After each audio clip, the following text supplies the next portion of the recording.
Kan jy glo, Sondag is dit dag 40 in Lent. En in ons dagstukkie is die titel kontemplasie. Nou dis 'n woord wat jy al baie by Envia gehoor het. Die woord kon beteken saam, templum is tempel. Die idee was God se teenwoordigheid in die tempel en ons kan uit hom na die wêreld kyk. Wat is stilte? Dis 'n vergrootglas. En is amper soos jy moet oor 'n muur gaan. Dis hoekom jy woestyn toe moet gaan. Hier is Jerusalem, hier is die woestyn. Jerusalem, die geraas, die liggies. Interessant. Jesus gaan nie na 'n guru toe nie. Jesus gaan nie na 'n life coach toe nie. Jesus gaan nie na 'n seminar toe nie. Dis gewoonlik ons gaan hierdie kant toe. Ons gaan na die kop toe. Maar toe gaan Jesus na die hart. Wat hier in die hemel word 'n vergrootglas.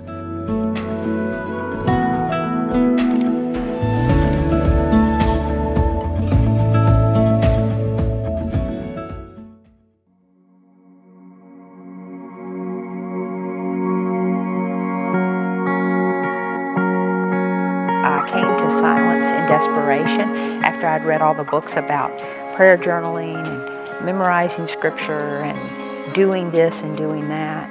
Silence happened to me when I simply ran out of all energy to do anything else. Silence is probably the most exciting thing in my walk with God, because for me, God is sovereign, infinite, and I'm finite.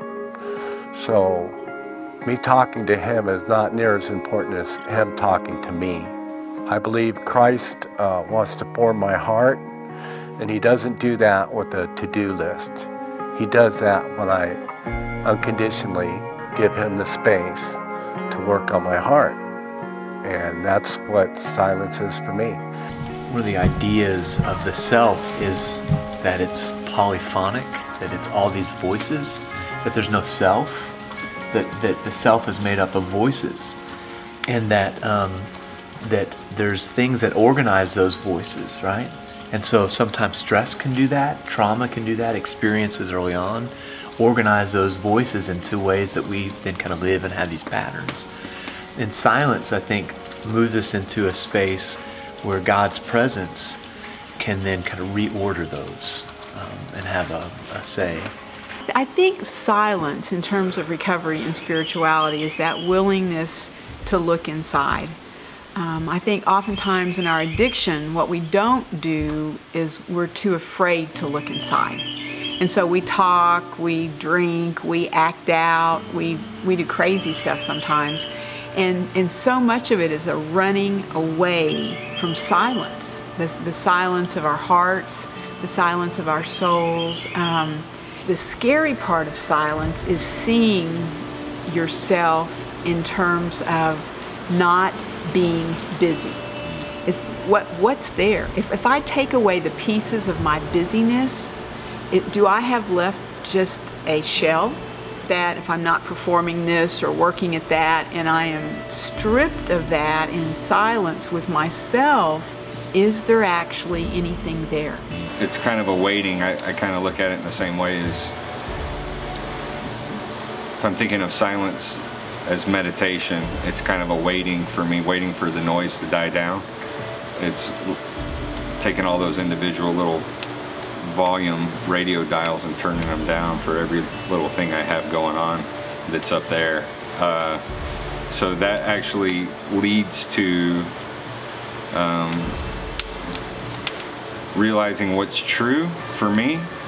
Silence is, I'm done running from whatever it is that I need to look at. I wonder if it's hard to get quiet for some of us, because the minute we stop doing what we're doing, and often what we're doing is avoiding being quiet, because when we get quiet, suddenly the stuff that's always running just underneath the surface of our life, like the polyphonic voices you described, suddenly we're very aware of those, and a lot of those voices are not ones we want to hear, because what they tell us about ourselves confirm an image of ourselves that we do not want to carry. We all have this chorus of voices in our heads that are competing for our attention. It's not silent in there.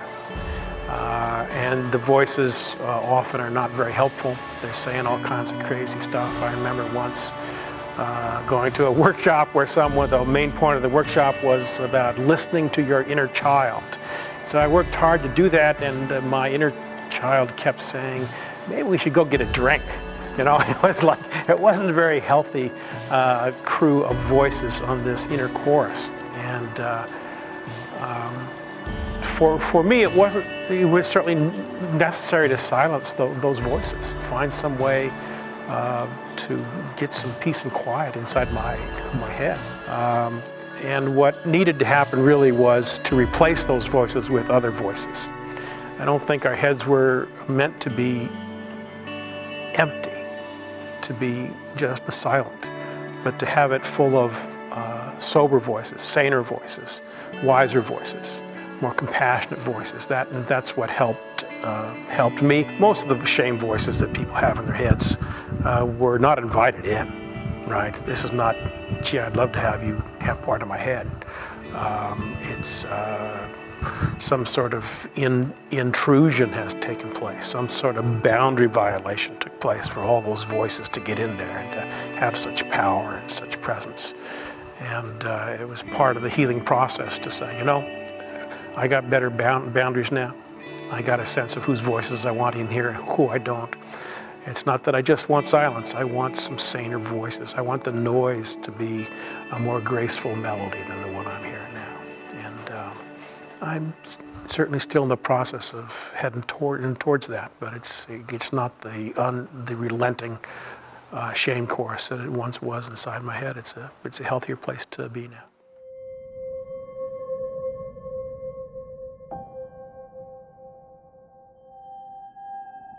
Jesus het vol van die Heilige Gees die Jordaanrivier verlaat. Hy is deur die Gees na die woestyn toe gelei, waar die duiwel hom vir 40 dae lank versoek het. Hy het die hele tyd niks geëet nie, en aan die einde daarvan was hy baie honger. Die duiwel het toe vir hom gesê, as jy die Seun van God is, verander hierdie klip in 'n brood. Maar Jesus het vir hom gesê, nee, die skrif sê, 'n mens het meer as brood nodig om van te lewe. Daarna het die duiwel hom na 'n hoogte geneem en in 'n oogwink vir hom al die koninkryke van die wêreld gewys. Die duiwel het vir hom gesê, ek sal vir jou die glorie en die mag oor al hierdie koninkryke gee, want hulle is myne om vir enigeen te gee vir wie ek wil. Ek sal dit vir jou gee as jy neerbuig en my aanbid. Jesus het geantwoord, die skrif sê, jy moet die Here jou God aanbid en hom alleen dien.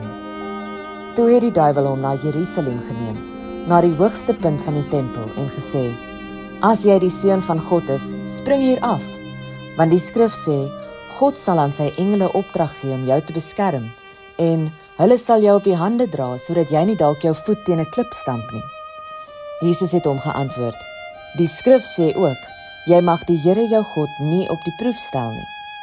Toe die duiwel Jesus klaar versoek het, het hy hom verlaat tot die volgende geleentheid.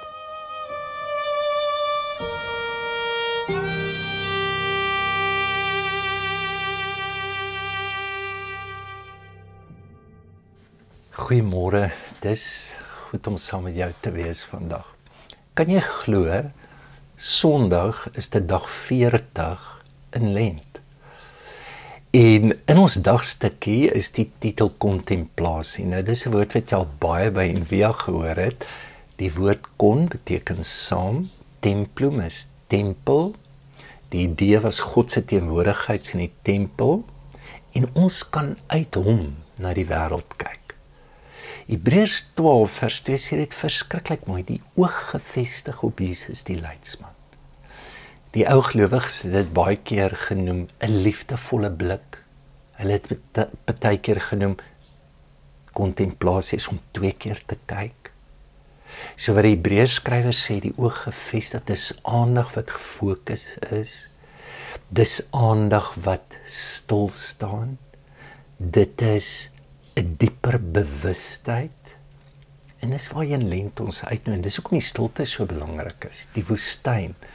Om alles af te sny wat my nie kan laat vestig en fokus. Nou, vir wat? Om die Here te kan hoor. Dis hoekom ek gaan. So Jesus word ingelei in die woestyn deur die Heilige Gees, en is interessant na wat toe? En na wie toe? Na die versoeker toe. Wie is die versoeker? Hy het ander stemme. Jy luister na die verkeerde persoon. As jy na hom luister, sê hy vir jou 3 goed. Hier is die 3 versoekings. Jy is omdat jy het sekuriteit. Die eerste versoeking gaan oor klip en 'n brood. Brood was jou basiese oorlewing in daai tyd. Die keiser het selfs brood vir mense gegee. Die tweede een is, jy is omdat jy so amazing is. Die duiwel vat hom na die tempel toe, sê spring af. Jy sal niks oorkom nie.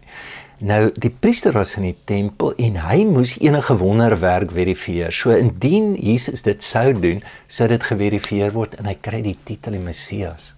Dan is jy, ek het 'n titel, ek's mense gaan my admireer. Derde versoeking, jy is omdat jy invloed het. Kyk na hierdie koninkryk, is alles joune. So, ten diepste is dit identiteitsvrae wat gevra word. So as jy die seun van God is, so my verstaan van wie ek is die filter hoe ek na God luister. Wat jy hoor en wat jy nie hoor nie. En as Jesus hiermee gesukkel het, gaan ek en jy daarmee sukkel.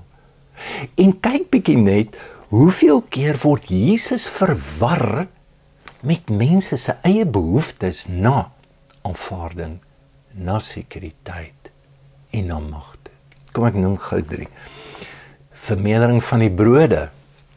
So, Jesus kyk hulle so en hy sê vir hulle in Johannes 6:26, voorwaar ek sê vir julle, julle soek my nie omdat julle tekens gesien het nie, maar omdat julle van die brode geëet het en versadig is.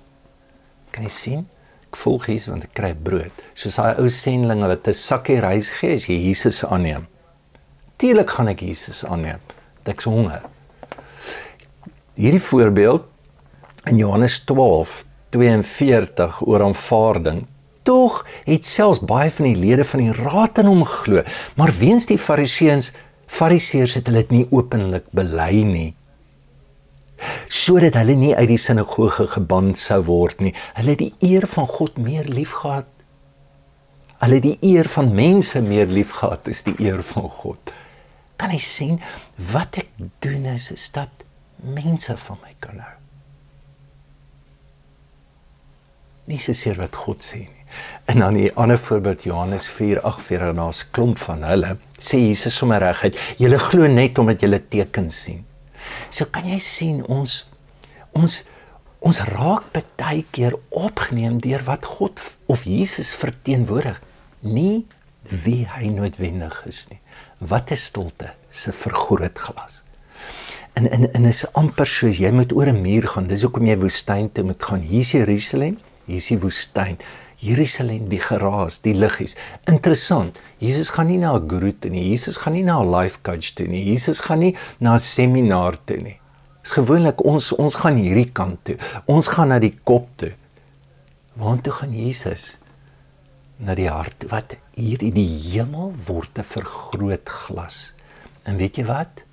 Dit raak nag. Want die stemme word duideliker.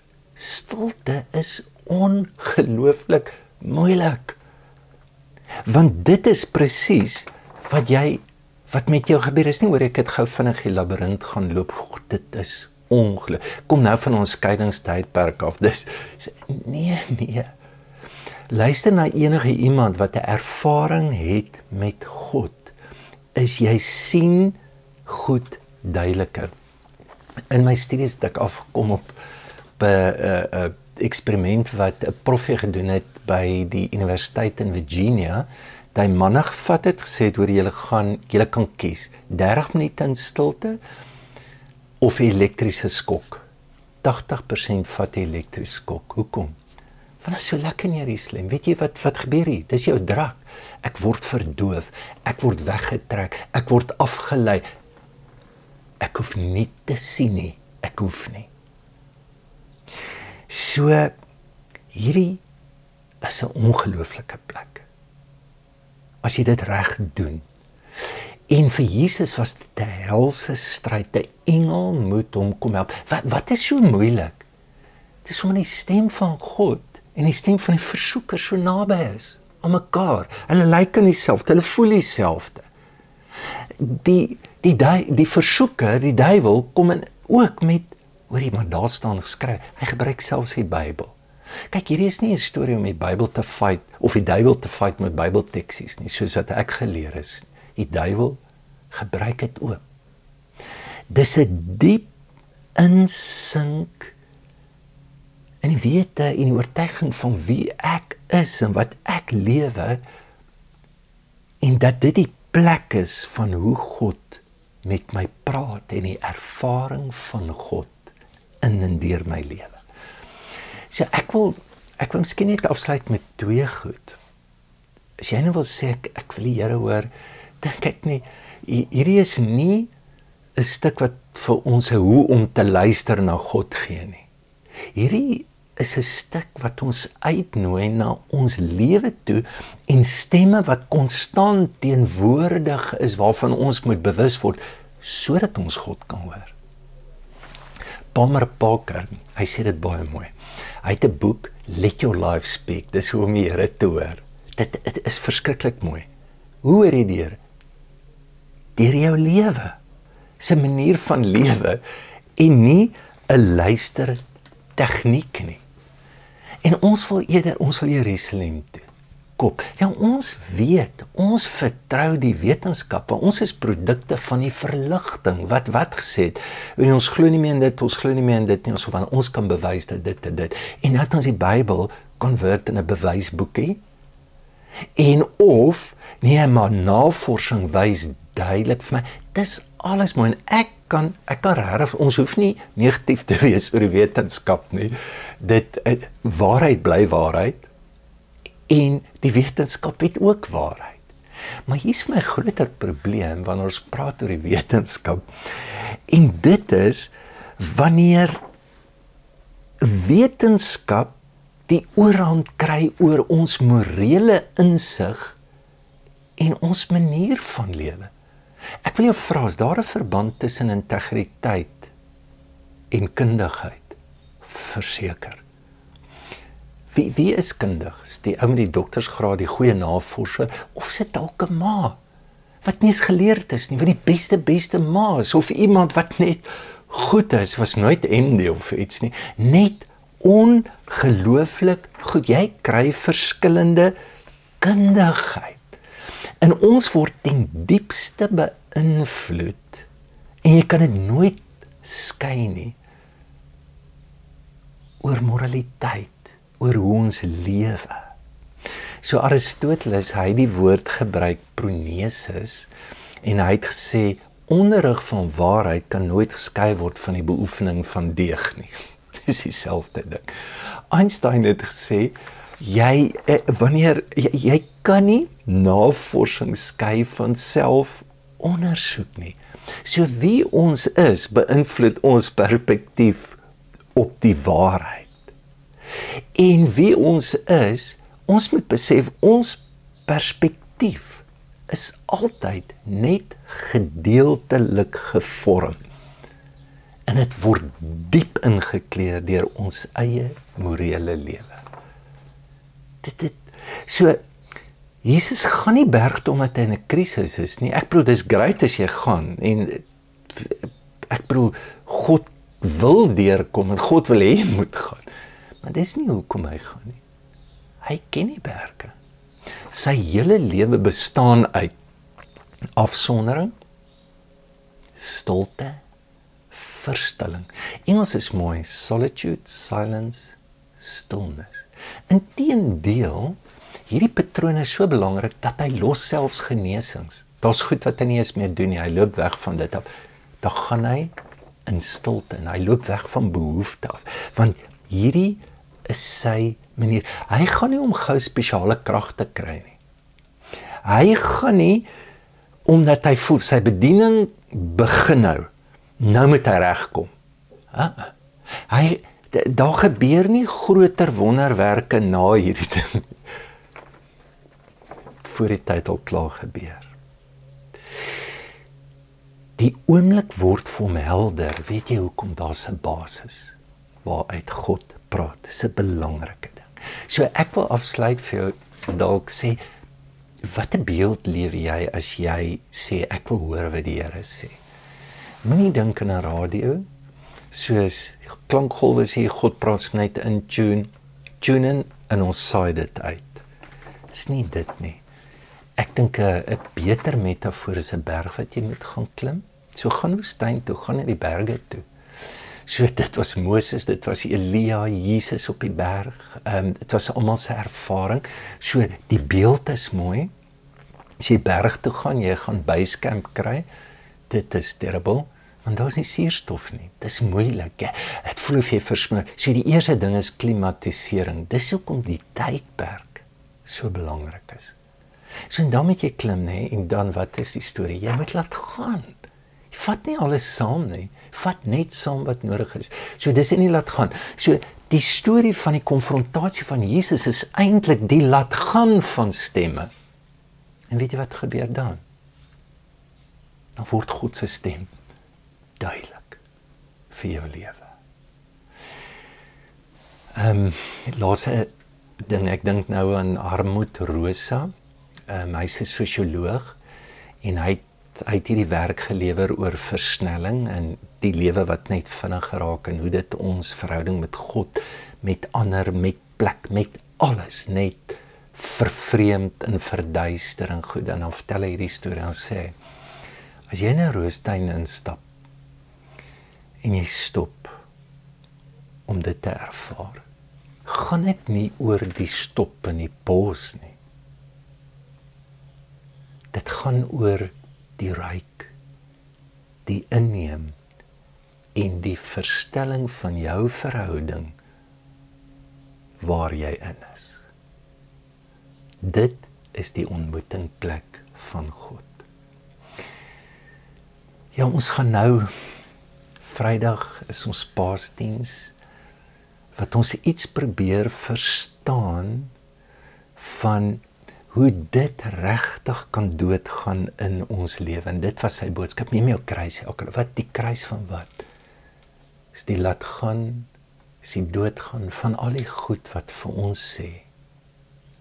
Ons is veilig, of ons kan aanvaar word, of jy gaan betekenisvol lewe, maar om dit in God te kry. Kom ons bid saam. Here, dankie vir u stem. En dankie dat ons dit kan hoor uit 'n stem wat nou uit hierdie hemel vir ons geliefdes noem. En wat ons ontmoet in alles wat ons nodig het. In sekuriteit, aanvaarding en ook om betekenisvol te lewe. Dankie daarvoor. Amen. Dankie vir die saamwees. As jy so voel, dan kan jy nou deur SnapScan iets gee en dan onthou asseblief Vrydagoggend 10:00 is ons weer by Weltevreden, is ons Paasdiens, ons gaan saam nagmaal gebruik en dan Sondag vier ons die opstanding. Geniet die dag.